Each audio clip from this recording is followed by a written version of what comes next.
Mais uma vez, obrigado por estar conosco. Hoje eu estou com a Anne Kiangala. Tudo bem, Anne? Tudo bom? Obrigada pelo convite. Nós que agradecemos, estou muito feliz de você estar aqui. Conta um pouco do seu trabalho.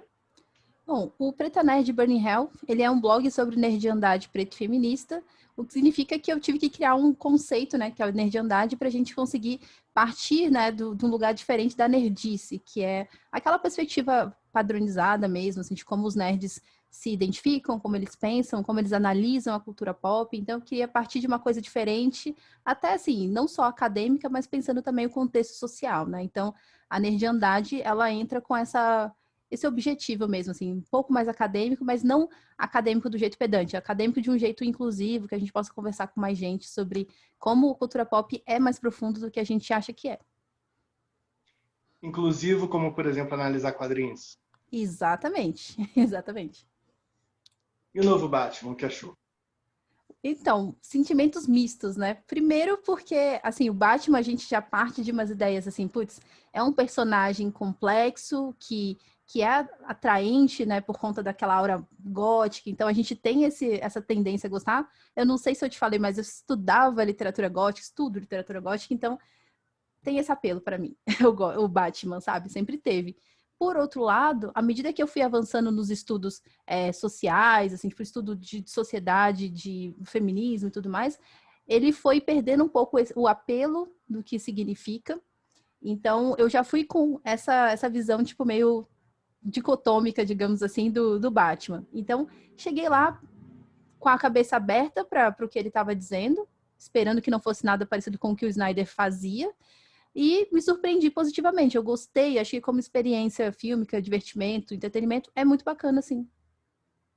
E é um Batman muito atrelado a questões sociais, né? Uhum. A corrupção, a população que não aguenta mais essa vida, o crime tomando conta da polícia.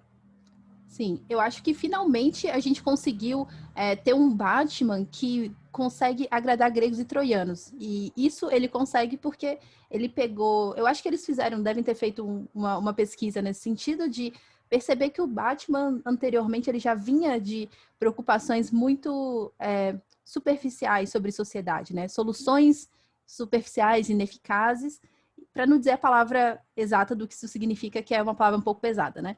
Mas basicamente, a gente vinha de uma forma tanto estética, né? Assim, se a gente for pensar na maneira como os filmes eram sombrios, a maneira como o uniforme do Batman ele se molda a um tipo de perspectiva mais bélica, de tortura, inclusive, né? Não mata, mas tortura. A gente vem dessa perspectiva e aí agora a gente tem um Batman que claro, tem toda a preocupação bélica, né? A tecnologia ali que ele usa, a gente consegue identificar que ela é desenvolvida para machucar, enfim, o outro, né? Mas ao mesmo tempo, como você falou muito bem, assim, tem uma discussão política que é muito mais profunda e que a gente não via há muito tempo em filmes do Batman, né? Uma preocupação real, assim, do cara de pensar, cara, como é que essa cidade funciona? Eu vou lá embaixo, né? Ele olha lá de cima e ele percebe que, bom, tem algum problema, ele vai lá embaixo investigar e fala: temos um problema, vamos até tentar encontrar a raiz do problema. E é aí que eu simpatizo com ele, porque daí significa que ele está no exercício de compreensão do outro, né? O outro com letra maiúscula, sabe? E aí a gente consegue ver que ele tem uma limitação, né? Mas ele vai chegar a algum lugar. Eu acho que no segundo filme, no próximo filme, talvez a gente tenha uma solução mais interessante. Até porque o problema não é só a pessoa que está assaltando o banco, né? Mas toda a estrutura que faz com que isso possa acontecer. Às vezes a pessoa que aceitou a propina, que abriu a porta, a pessoa que está ganhando lá em cima, a própria estrutura de impostos, para onde vai esse dinheiro. Sim. E engraçado. A gente pode falar de spoiler? O que você quiser. Sim. Então, Uhum. o filme, ele caminha de um jeito que é muito interessante pensar assim, puxa, o Batman tá indo atrás do problema, ele não tá só batendo em quem atira em pessoas ali no dia a dia, ele não tá indo só na pessoa que vende droga, ele tá buscando uma coisa além. Isso é extremamente positivo, porque daí ele já tá dizendo que a gente tem que ir na raiz dos problemas, a gente tem que ser radical, né? E aí isso acende uma luzinha pra gente. Por outro lado, a trajetória dele de não estou entendendo, e ele vai afundando, não vai entendendo, porque ele está focado no lado detetivesco, quer dizer, nas pistas que são para ele. Então, acho que tem um elemento muito de como o self dele tá trabalhando ali, digamos assim. E aí, a gente está também atendendo a luzinha de um outro público, que é o público que pensa de uma maneira oposta à nossa, sabe? Então, isso eu acho muito inteligente do filme, porque a gente sabe que, no fim, o discurso vai ser tradicional, vai ser conservador, e ele vai empurrar um monte de coisa para a gente goela abaixo. Mas ele está preocupado em fazer a gente caminhar com pessoas com as quais a gente não concorda ao longo de 3 horas, né? E aí, nisso, a gente vai ver que o Batman vai ser um cara egocêntrico que vai buscar as pistas para ele tem uma importância maior do que dos profissionais, dos policiais.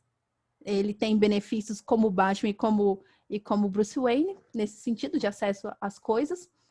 E aí, curiosamente, lá na frente, ele vai perceber que, bom, não adianta o que ele faça, a política que vai moldar aquilo, a política do crime, né? A maneira como o crime, ele está inerente à política e a política é inerente ao crime. Então, essa junção que a gente tem ali do meio para o final, ela é muito potente para a gente discutir sobre como as coisas estão acontecendo, porque aquilo ali, Gotham City podia ser Brasília, podia ser Brasil, podia ser o Espírito Santo, Vitória, tipo, a gente vê muitas coisas em comum, e aí isso também é muito bacana, só que isso também está conectando esses dois públicos, essas duas visões ainda. E aí o filme só vai se posicionar lá no final, quando ele vai, tipo, realmente, assim, sabe? No final ele vai empurrar pra gente um bocado de coisa, tipo, os policiais no final, junto com o Batman, dizendo, nem todo policial é corrupto. Isso não é uma discussão que aparece no filme de uma maneira, sabe, profunda. Então, isso é empurrado pra gente goela abaixo. Então, assim, quem pensa de uma maneira mais revolucionária, digamos assim, a gente vai, sabe, recebendo muitas migalhas e chega no final a gente tem que engolir isso porque não tem nem tempo, é uma cena muito pequena, muito rápida, quer dizer. E daqui a pouco a gente vai perceber que, bom, não adianta fazer nada, não adianta eleger essa prefeita que tem boas intenções, porque ela, no fundo, ela não sabe de nada, ela é só uma pessoa com boas intenções, e gente com boas intenções sempre perde, porque o mal é mais forte. Então, porque o mal é muito forte, o Batman tem que agir de forma impositiva, de forma violenta. Então, é aí que a gente chega no final e percebe que o discurso do filme é bem pro lado do pessoal dos faixos, né? Tipo, de juntar as linhas juntas para quebrar as portas. E é um homem atormentado, né? Parece que ele lida com o tormento dele por meio dessa violência e por meio dessa vontade de fazer justiça. É um herói que quase que escapa por uma vilania. Quando ele está batendo, tem umas horas que você pensa, eu acho que ele passou um pouco do ponto aqui, eu acho que já deu. E que parece que ele está lutando contra ele, não contra outras pessoas. Verdade. Eu gosto de pensar, né, em como que esse lado dele de uma pessoa que tem sede de fazer o certo, então ele tem uma intenção que é propositiva, que ela nasce, eu acho que ela tem uma raiz propositiva. E a gente não pode esquecer, né, como que esse trauma molda toda a experiência dele do porvir. E nesse filme, eu acho que a gente tem finalmente, assim, um Bruce Wayne também muito mais jovem do que a gente costuma ver. Então a gente consegue ver o início, né, assim, o florescer, assim, de como que ele tá ali no primeiro momento buscando transformar essa frustração em alguma coisa propositiva, mas que realmente a limitação que ele tem, quer dizer, a relação que ele tem com as pessoas é uma relação de troca, né, até mesmo com o Alfred, e aí isso choca um pouco com, não sei se você chegou a assistir o Gotham. Sim. Você assistiu o Gotham Muito todo? bom. Eu não Não assisti tudo, todo. mas assim, Muito bom. uma coisa que é muito legal de Gotham é que a gente vê a síntese do menino, né? Tipo assim, o menino, ele tem ali uma falta e ele substitui a figura paterna dele pelo Alfred, por exemplo. Isso é muito, muito bacana de ver. Porque também o Alfred é diferente, é um Alfred que está também participando desse processo formativo dele e está ensinando como que o mundo funciona, como as coisas funcionam e até, de certa medida, de uma maneira sutil, como as relações funcionam. Já o Alfred e o Batman do filme, a gente já tem uma quebra disso. Assim, ele parece que é um adolescente que já se revoltou, passou por um processo de revolta ali, em que até essa relação, que era a única relação mais íntima que ele tinha, já não faz sentido. O Alfred vira um servo. E que é talvez o maior drama dele, né? Porque o Alfred é um grande pai. Esse menino só cresceu por causa do Alfred. O Alfred é uma das poucas pessoas que não tem nenhum interesse. O Alfred não está ali pelo emprego. Ele quer ser um pai mesmo. Ele quer concluir o legado do Wayne. Sim. Thomas Wayne. Mas ele quer se revoltar contra o único pai que ele tem. Como se ele não quisesse aceitar que aquele é o único pai que ele tem. Sim. É uma carga dramática fantástica. De fato. Ele está negando a única coisa que ele tem na vida.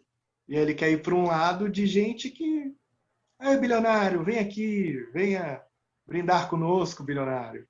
No fundo, as outras pessoas estão falando isso. O Alfred só quer um abraço. E ele não consegue aceitar isso também. Sim. Aquela cena das apontaduras, eu acho que é uma cena muito, muito potente para a gente pensar nisso, né? Sim, muito bonito isso.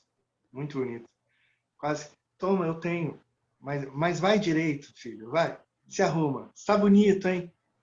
Sim. Parece às vezes que é uma pessoa que está sonhando com o casamento do rapaz, com os netinhos. E ao mesmo tempo que ele está louco para ter um pai, tem ali um pai na frente dele. Mas ele não quer aceitar que o pai dele morreu. Sim. Realmente impressiona.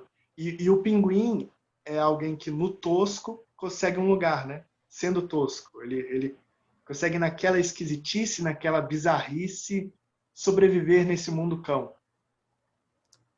Sim.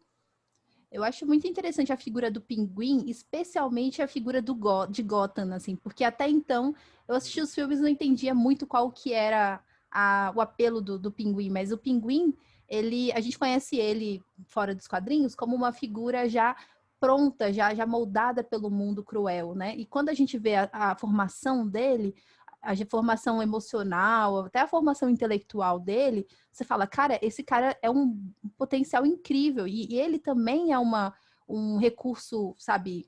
É péssimo dizer isso, mas tipo, é como se ele fosse um ótimo recurso humano de Gotham. Ele poderia ser um cara que poderia fazer coisas incríveis porque ele é um gênio. Só que exatamente porque os Wayne, né, eles estão ali concentrando, ele, na verdade, está concentrando renda, o rapaz não tem esse espaço. E ele encontra no mundo do crime um espaço de desenvolver as potencialidades dele, né? E se ele recebe aceitação social como um criminoso, se o comportamento dele é validado naquela cidade, por que ele vai fazer diferente? Sim. O Sim. Pinguim é um homem feio, é um homem rejeitado, e que ali ele é o rei. Ele é o rei de Gotham. Ou o rei daquele bar, nesse filme especificamente, daquela boate. Por que mudar se você é o rei de algum lugar? E realmente, isso que você falou, tipo, dele encontrar aceitação, é muito bacana que a gente tem esse background de Gotham, que a gente vai vendo que toda a insegurança, toda a ansiedade que ele tem, não sei, talvez é uma ansiedade social, porque ele parece uma pessoa que tem muitas questões, assim, com a sociabilidade. Quando a gente vê ele mais maduro lá no filme, a gente já tem um mapa, sabe? A gente já tem uma organização mental, um território para pensar como que o cara, ele é realmente um sobrevivente, né? E a gente sente empatia por ele porque ele é um sobrevivente, não que ele esteja certo. E talvez todos eles sejam, né? Um promotor que tem o rosto deformado por ácido, um homem completamente louco que dá gargalhada e que o objetivo dele é fazer que o mundo todo ria. Tem o Pinguim, o Charada, que mais é um terrorista do que tudo, mas é um terrorista que tem que ser por meio de charadas. A Mulher Gato, ela é de qual lado? Tá. É difícil ver qual direção essa mulher quer ir, né? São pessoas que estão doentes. O Mr. Freeze, cientista genial que quer salvar a esposa.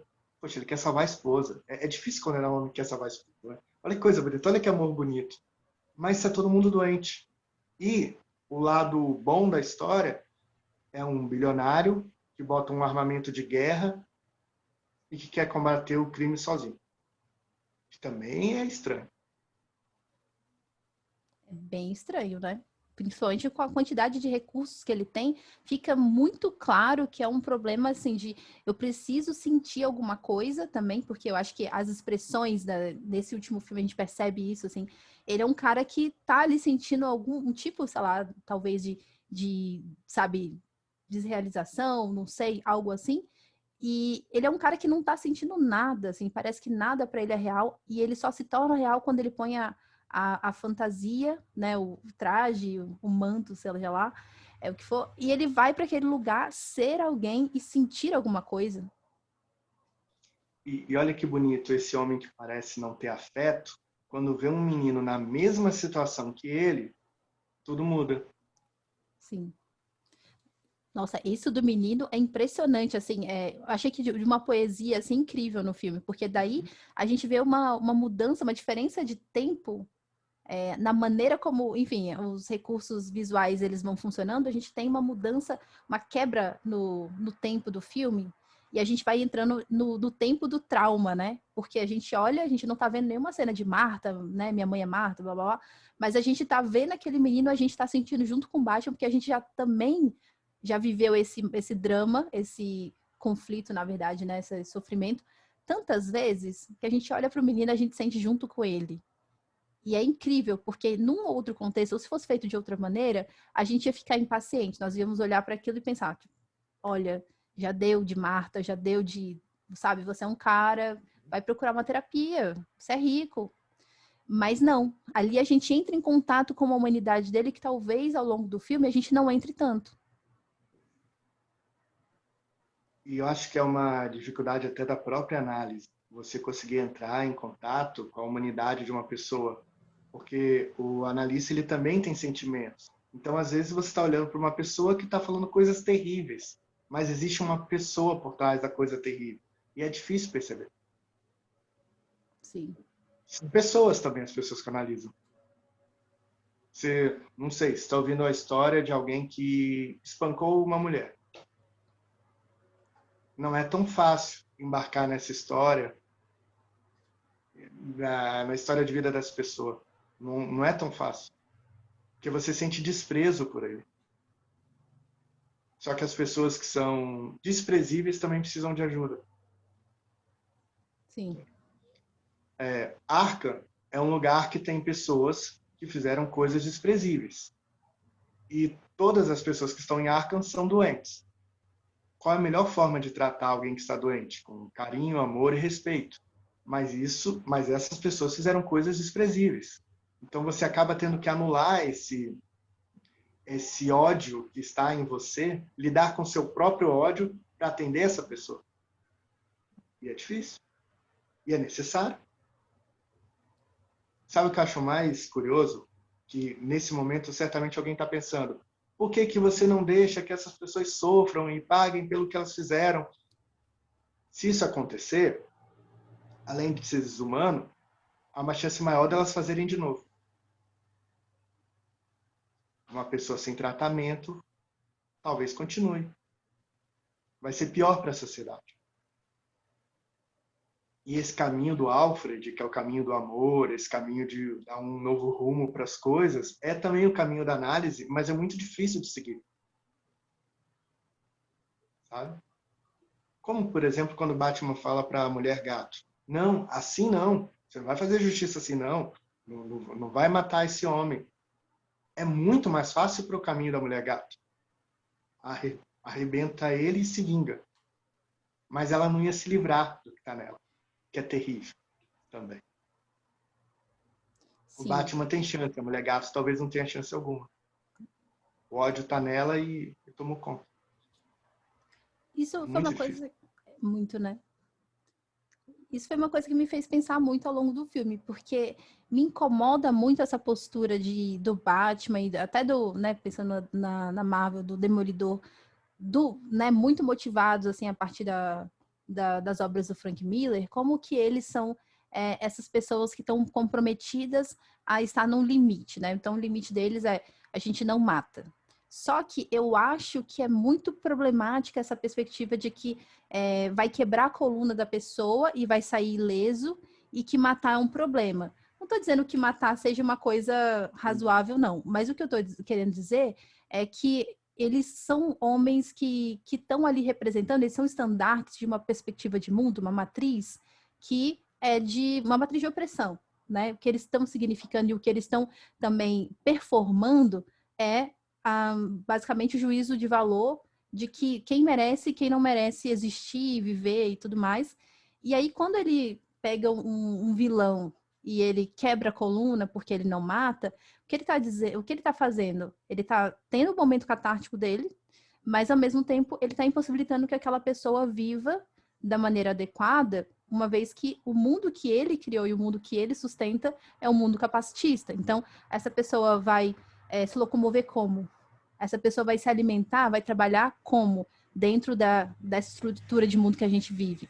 Então, me incomoda muito isso, porque o que ele está fazendo efetivamente pelo crime, absolutamente nada. Ele está colocando mais uma pessoa com a ideia de que ser uma pessoa com deficiência, por exemplo, é um tormento, é um sofrimento pior do que a morte. É isso que ele está dizendo pra gente. E é isso que ele está ensinando pra gente. E eu acho que tem uma frase que ilustra muito o que você está dizendo. Eu sou a vingança, eu sou a noite, eu sou o Batman. Eu Sim. sou a noite, eu sou a vingança, eu sou o Batman.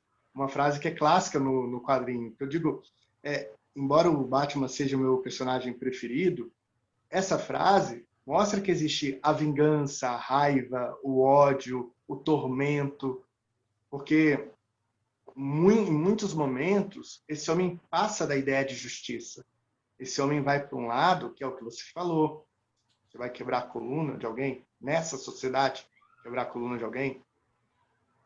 E eu acho que é um outro detalhe, nenhum homem, sem exceção, nenhum homem é capaz de ser tão controlado assim, de ter tanto poder e, em alguns momentos, não ir para um lado ruim, para um lado negativo. Então, acho que esse é o grande dilema de todo super-herói. Se um super-herói está acima dos outros homens, quem vai controlar ele? Quem vai controlar a nossa maldade? Quem vai controlar a minha maldade? Eu tenho uma maldade também. Quem vai controlar ela? Não pode ser eu mesmo o responsável socialmente por ter todo o controle sobre mim. Não pode ser. Você vê, por exemplo, em reality shows, tem sempre, olha, você viu o que aquela pessoa fez, você viu?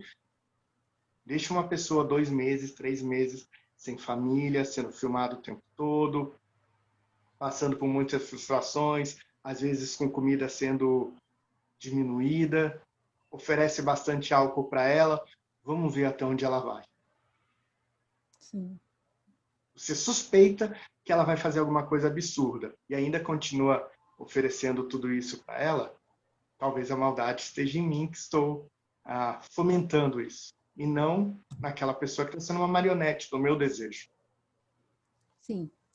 A gente acaba sendo levado a pensar nisso o tempo todo, né? Porque a gente tá numa sociedade em que as pessoas pagam e elas investem, pagam assim, financeiramente, né, monetariamente, e elas também pagam em tempo de vida, que elas ficam na frente da televisão assistindo esse dia acontecer, elas ficam esperando e sofrendo, assim, sofrendo porque eu acho que não tem como a gente sair incólume, eu não acredito que seja possível você passar, assim, por uma experiência de ver alguém sofrendo e não se contaminar de alguma maneira com aquela tristeza e tal, mas ao mesmo tempo parece que a gente para além dos reality shows, eu acho que a gente tem uma sociedade em que o voyeurismo da catástrofe parece que ele está aí para a gente como um traço de quem nós somos, assim, um traço cultural que eu penso muito sobre como que isso está ali, sabe, desde a colonização. O que a colonização foi, senão um grande que bom que é você que está sofrendo e não eu,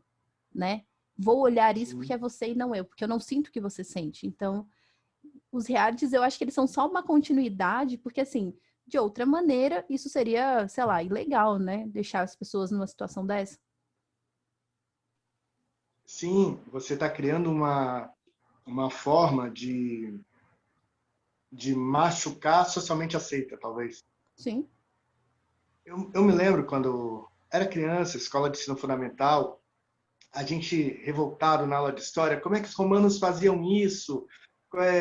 Cova dos Leões, que negócio é esse? Aí a professora chega e fala, vocês já viram uma luta de boxe? Assim, o que é uma luta de boxe? O objetivo é que ele desmaie? Isso é estranho, não?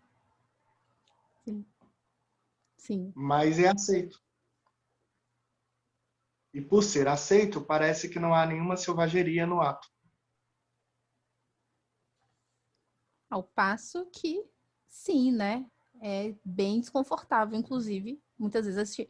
E isso é muito doido, porque como o capitalismo também vai absorver, vai abrindo, assim, tipo, espaço para esse tipo de coisa. Porque daí o boxe, ele é um tipo de luta que é mais, que dá uma impressão tanto quanto mais espontânea, sabe? Mais espontânea. O cara vai trocar ali, vai escolher uma bermuda azul ou laranja e tal, mas isso não vai fazer tanta diferença.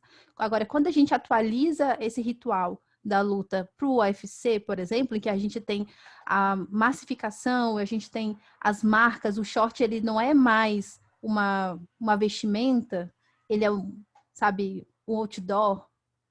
A gente já Uhum. tem outras relações que estão ali que me parecem às vezes até mais perversas, porque são coisas que não são ditas, que são simbólicas, né? Sobre como que aquelas pessoas que estão ali lutando, elas são de fato produtos e não nada além disso. São produtos, só que elas não têm dimensão de que são produtos, porque elas vão receber muito dinheiro e elas vão objetificar as outras pessoas, vão se relacionar desta maneira.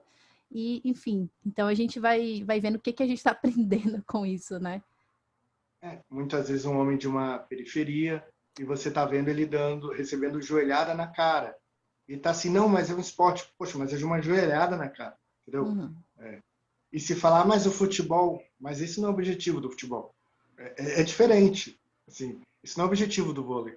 Uma jogadora pode levar uma bolada, mas esse não foi o objetivo do jogo. Não é o objetivo do jogo. Mas realmente é.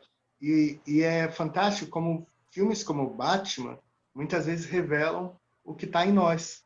Quando, por exemplo, alguém começa a torcer por uma cena que não teve e que era mais pesada do que deveria.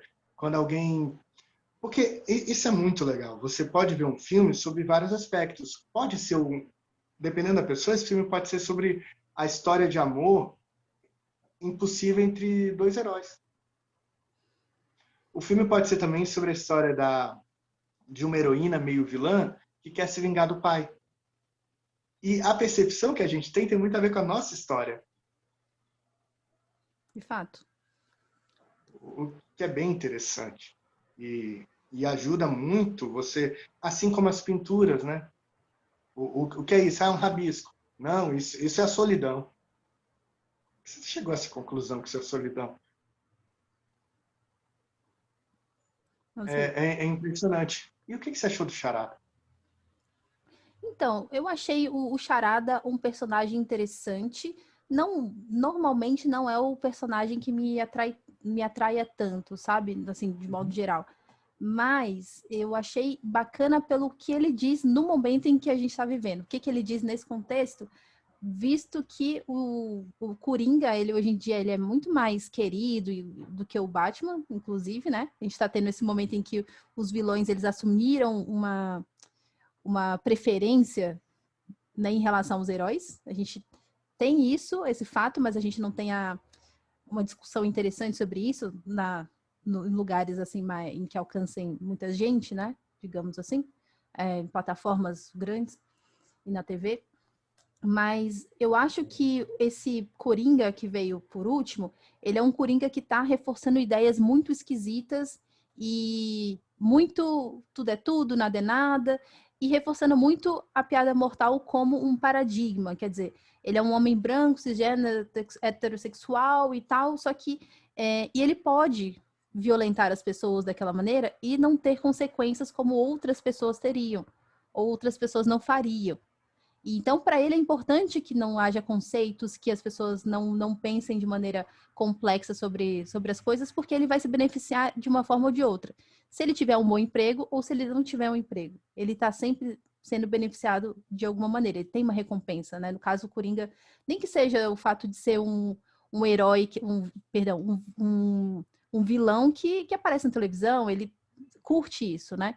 E aí que a gente chega na questão do Charada. Enquanto o Coringa, ele tinha um discurso político muito claro, né, o filme, E a gente viu muitas críticas ao que ele estava dizendo, né, para a população, para a audiência.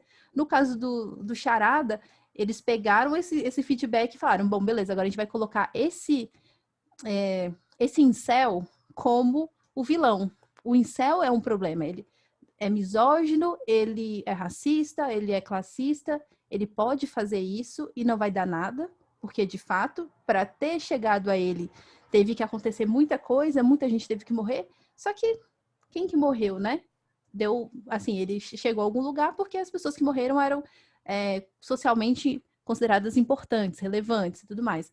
E aí, quando a gente tem aquela cena no final em que ele vai usando, na verdade, ao longo do filme, né, ele vai usando a internet como ele vai usando plataformas para engajar o ódio, para engajar garotos parecidos com ele, que se sentem como ele, e que são nerds convencionais, né, incels, assim, e esses caras, eles decidem comprar, eles vão trocando informações, né, como se fosse um fórum, então eles vão trocando informações, eles vão dizendo qual que é a melhor arma e tudo mais, eles se convencem de que o Charada representa eles, então isso é sobre representação, assim, a questão da prefeita é sobre representação, a questão do Charada também.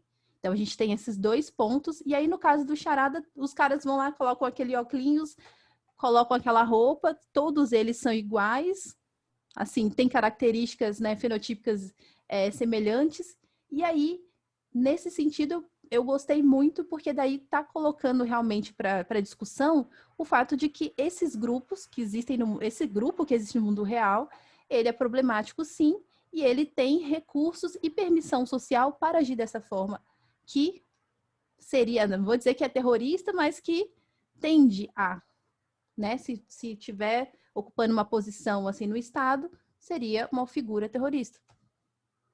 Talvez essa seja a pior parte, né? Eles têm permissão social.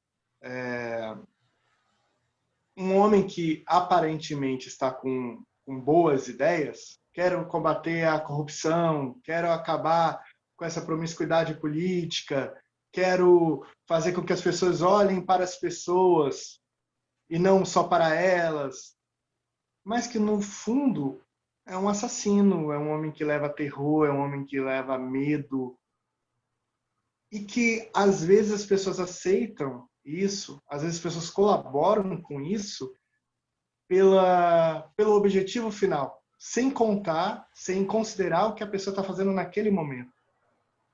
Que é terrível, né? Você daria um salvo-conduto para qualquer crime. Sim.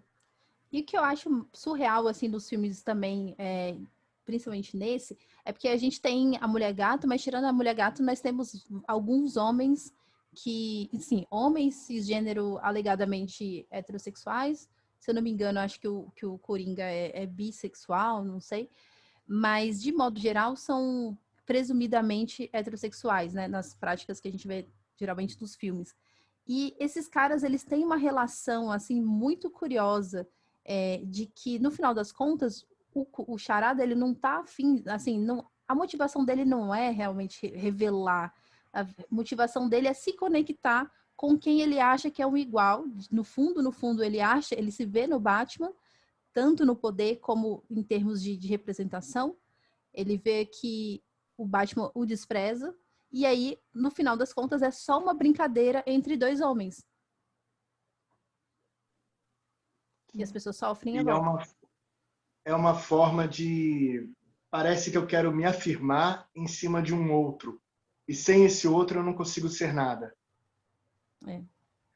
Em quantas cenas, não nesse filme, mas na história do Batman, o Batman poderia ter sido morto e não foi. O criminoso pegou a arma, ficou rodando em volta dele e inventou um plano muito demorado, muito lento, em que o Batman acabou escapando. Sim, várias vezes, né? Então, eu acho que muitas vezes era fácil acabar com isso, mas não queria acabar com isso. Eu quero continuar a vida inteira nesse vai e não vai, sabe? Eu quero continuar tendo esse rival, porque parece que eu só existo tendo ele. Sim.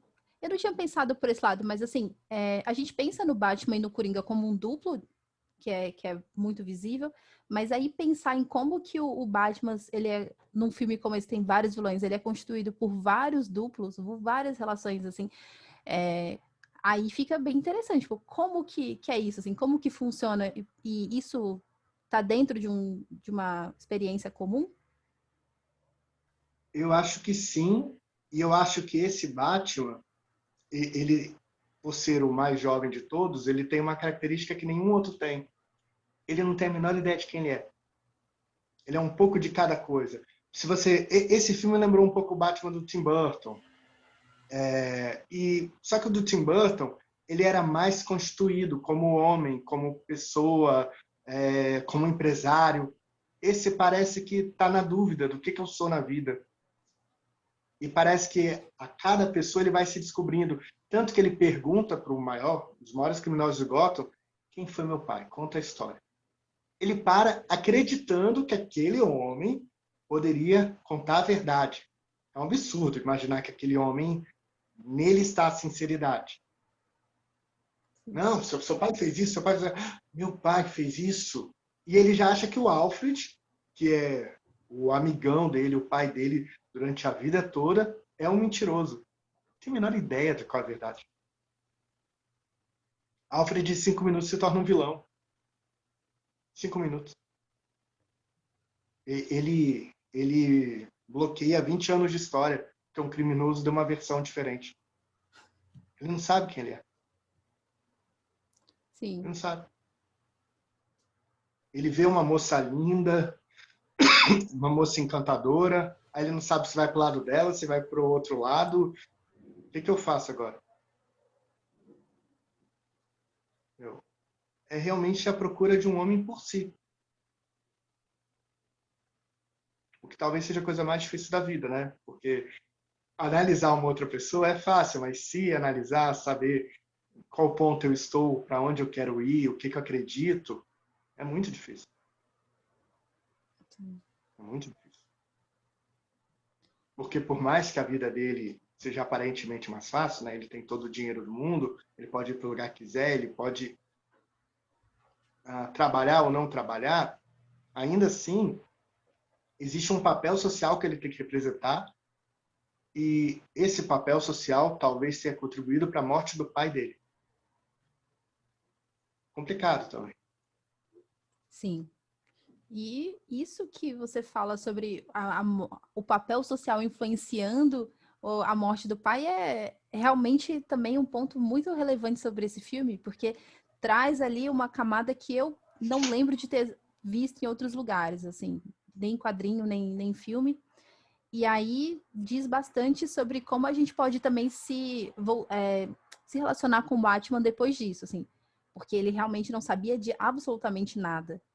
E é curioso como, sabendo disso, ele vai se voltar e se transformar naquela figura bélica, enfim, do Cavaleiro das Trevas, por exemplo. Assim, como que, sabendo a verdade, depois de ter passado por esse processo, ele vai se reprimir, ele vai se voltar para si mesmo e vai ignorar todas as coisas, inclusive a existência do outro. Porque é sempre um perigo, né? Porque, por um lado, você tem que saber que o discurso do outro não pode te invalidar, não pode te barrar como pessoa, você não deve se sentir menor do que o outro e deixar de fazer suas coisas, deixar de acreditar, deixar de ser quem você é.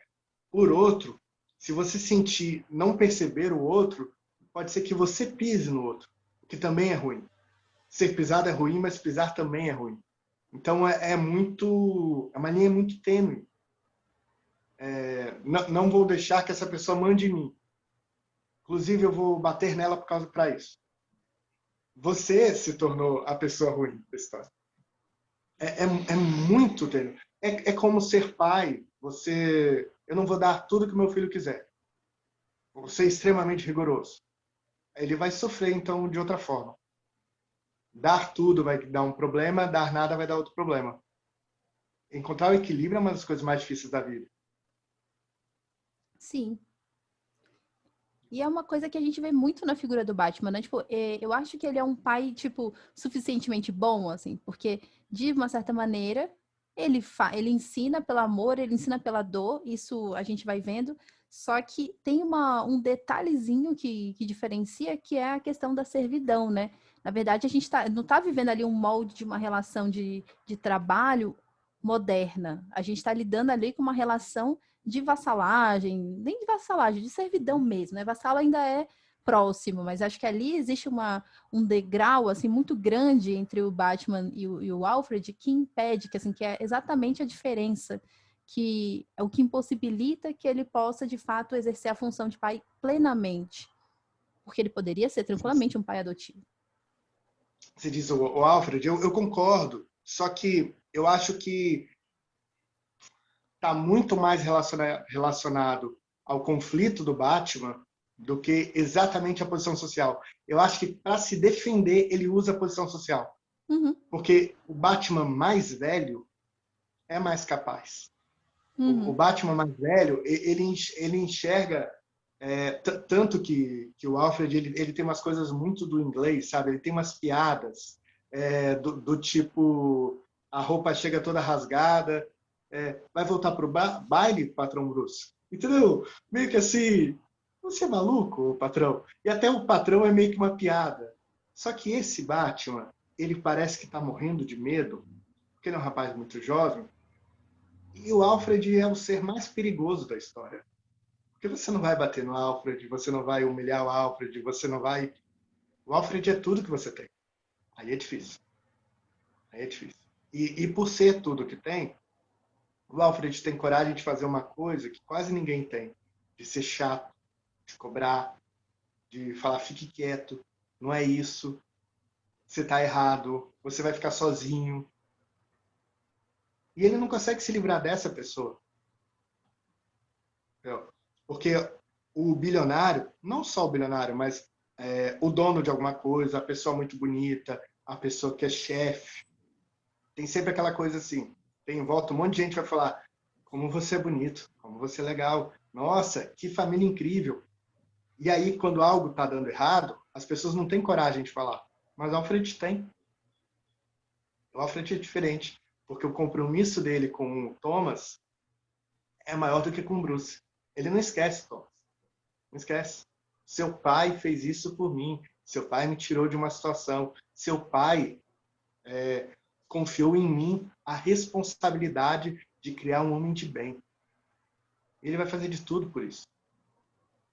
Acho muito bonita essa relação, sabe? Muito bonita mesmo. E muito difícil também de se analisar, porque você tem um homem que aparentemente não tem filhos, que ganhou um filho e não tá nem aí que ele é bilionário. Que é a coisa mais linda do mundo.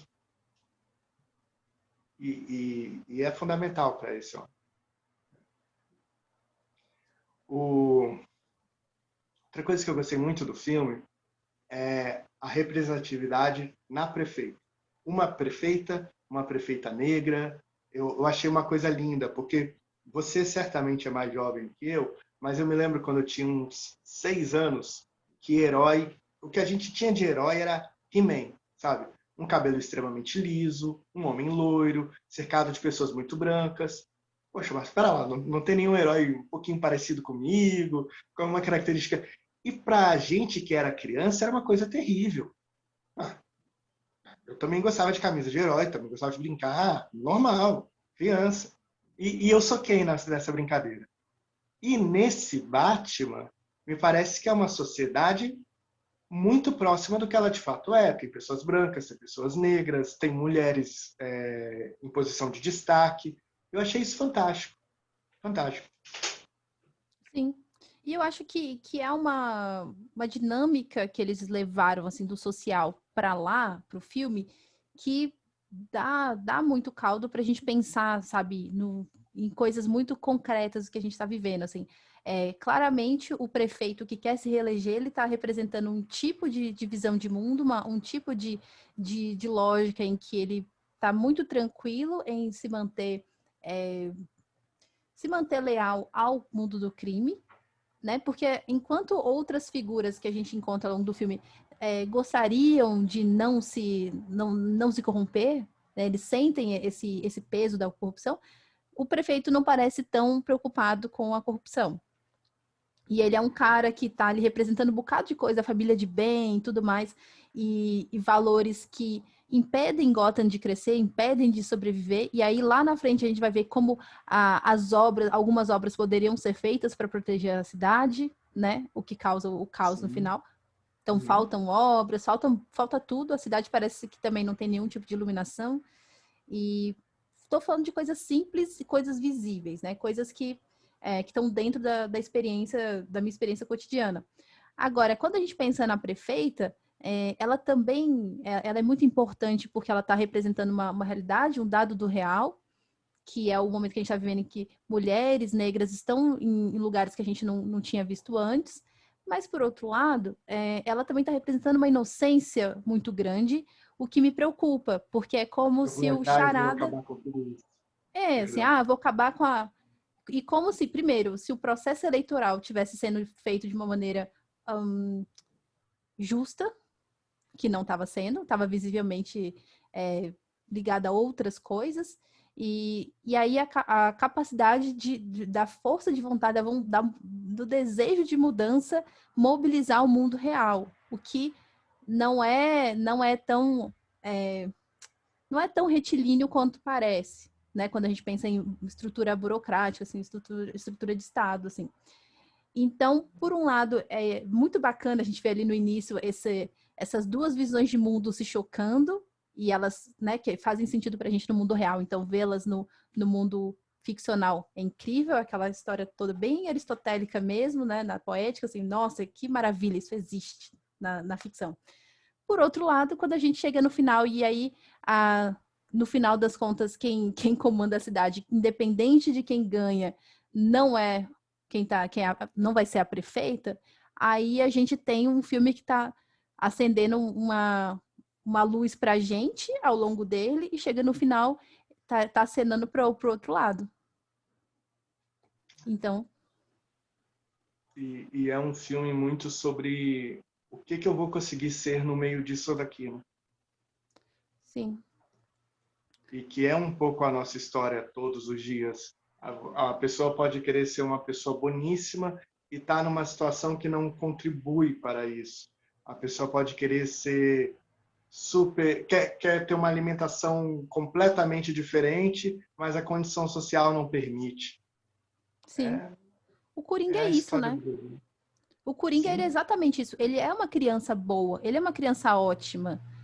E a gente vai vendo que não tem outra alternativa para ele. Não tem. E até mesmo ali no ambiente em que ele vai crescendo, que ele vai aprendendo a lei das ruas, o processo de aprendizado dele é duro, porque no fundo ele é um cara que é um empata.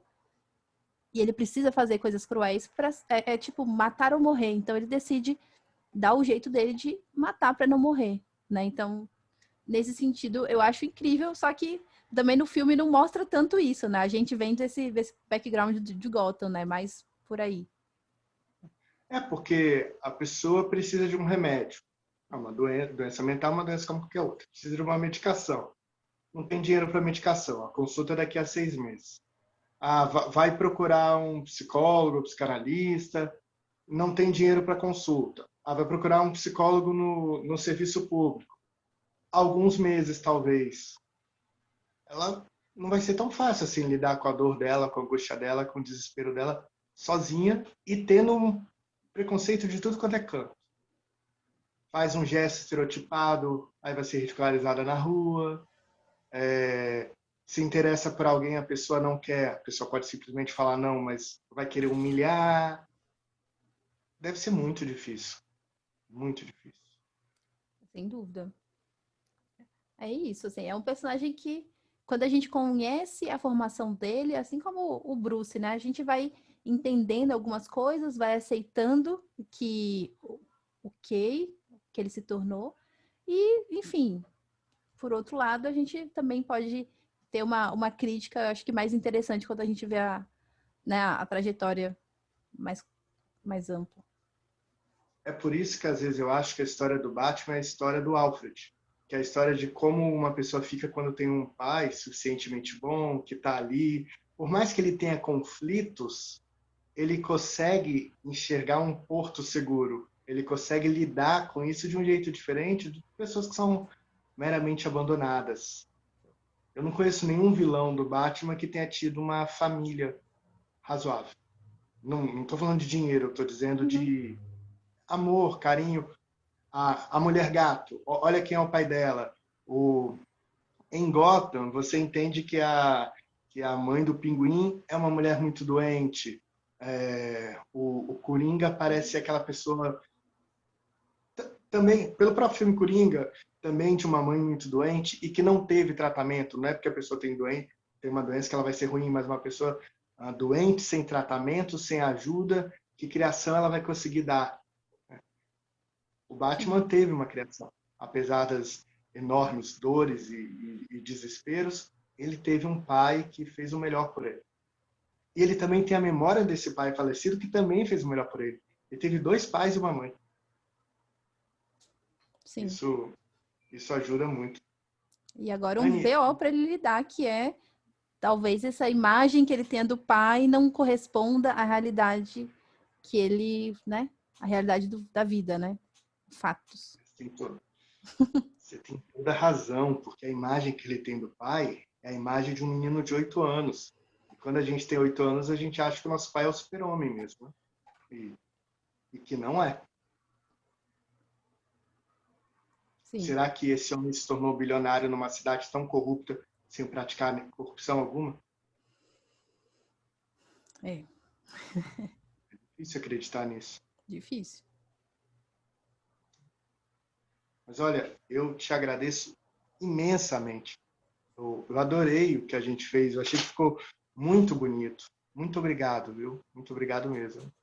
Ah, obrigada por você. Foi um papo ótimo e, enfim, espero que venham outros filmes do Batman que a gente possa conversar de novo, trocar bastante ideias sobre isso.